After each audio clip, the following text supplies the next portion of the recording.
Hello and welcome to my YouTube channel. My name is Be Concise, author of the book Elite Productivity: How to Increase Your Productivity with Limited or Dwindling Resources. If this is your first time on my YouTube channel, please click that subscribe button, click that notification button, and you want to like this video and share it with the people that you think may benefit from this video. This is my first video in 2023. Can you believe it? Going forward, obviously, we want to be more consistent and take out at least one video per week. I might have to ramp that up a bit. Maybe I'll take that 2 just to catch up on the 2 weeks that we lost. Be that as it may be, I want to talk to you today about effective and efficient communication. I've seen a lot of teams, a lot of organizations, a lot of groups lose out on ample or important productivity time because of the lack of effective or efficient communication. You end up finding yourself having many meetings because you communicate this message, but nothing is happening, and you try to find out what's the problem, why aren't they getting it? I'm saying this, but I'm not seeing any action or I'm not seeing any results. Most of the times it's because of lack of efficient or effective communication, or sometimes both. So I want to talk to you about that today. There are 5 steps or 5 segments that you need to pay attention to when you want to communicate effectively and efficiently so that you get the results you want. First and foremost, you want to ensure that before you communicate your message, before you deliver your message, you are clear of what your message is. You are clear on what you want that message to do, what you want your audience or your subordinates or your team members to feel, or what you want them to do after you deliver that message. You want to be very clear. And if you are not clear, take some time before you talk to them so that you know exactly what you're going to deliver, what the message is going to be, and what the call to action is going to be. Number 2, you want to make sure that you are speaking to the right people. So you don't want to talk to the marketing department while the message is meant for the sales department. You don't want to talk to the sales department while the message is meant for the operations department.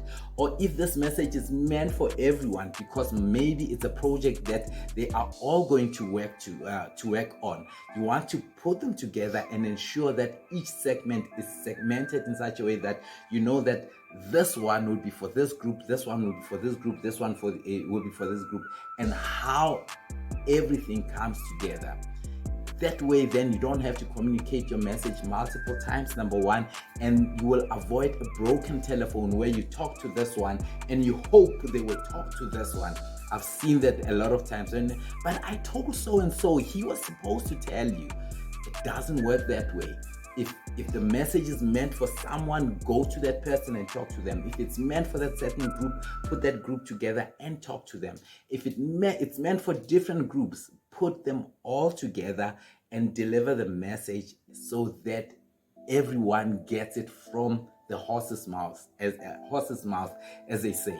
Number 3, you want to make sure that you adapt your language to the audience you're talking to. I've seen this happen a lot. It's happened to me, especially when you are just joining a new team or you're joining a new group and they start speaking in all these jargons, or they sometimes use abbreviations and acronyms that you don't understand. And after the meeting or after the message was delivered, you're going to have to go to Google and find out what that acronym means. And that wastes time. So you want to make sure that you adapt your language to the people you're talking to, especially if you're going to talk to the people that are new in the company that might not even understand the acronyms that you're using. Ensure that maybe if you use an acronym, say what it means so that they understand what you're talking about. And if you feel that they don't understand, you will see it in their facial expression, you will see it in their body language. Ask them if they understand, and there is no shame if they don't understand. That way, then you are clear that your message is getting across. Number 4, you want to ensure that you are concise. You are clear and you're concise and you deliver the message straight. You don't want to deliver a lot of messages at the same time. You want to be clear, concise, and to the point. Otherwise, if you start putting everything together, you might confuse the people you're talking to, or you might confuse the person you're talking to, where they get multiple messages and they don't know what to do with the message that you just told them. The fifth step is a very important one. You want to get feedback to ensure that what you said landed and they understood, and they are going to do exactly what you want them to do. That way, by the time you leave the room or by the time you leave them, you are sure that the message landed. If they give you a different feedback to what you have said, you might want to then rephrase your message to make sure that they understand what you're talking about. So let's go through it again. Number one, ensure that your message is clear, or you are clear about your message. You are clear on the message you want to deliver.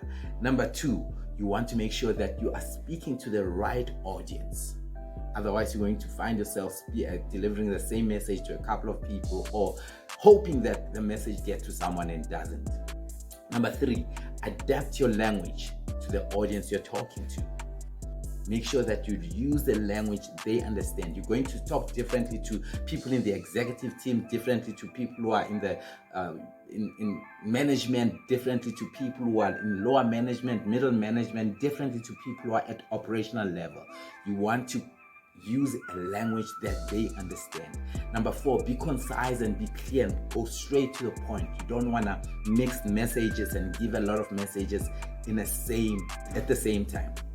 And lastly, ensure that you get feedback. Get feedback so that by the time you leave, you know your message was understood and your call to action was clear, and people are going to do exactly what you asked them to do.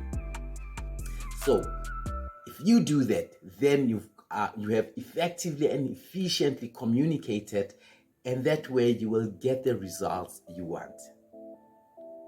If you like this video, please click that like button, click that subscribe button, and click that notification button, because you want to be the first one to get to know what I have to say. Share this message with someone that you think may gain or may get something out of this, and it may help them in their career, in their leadership journey, or whatever it is that you want to help them with.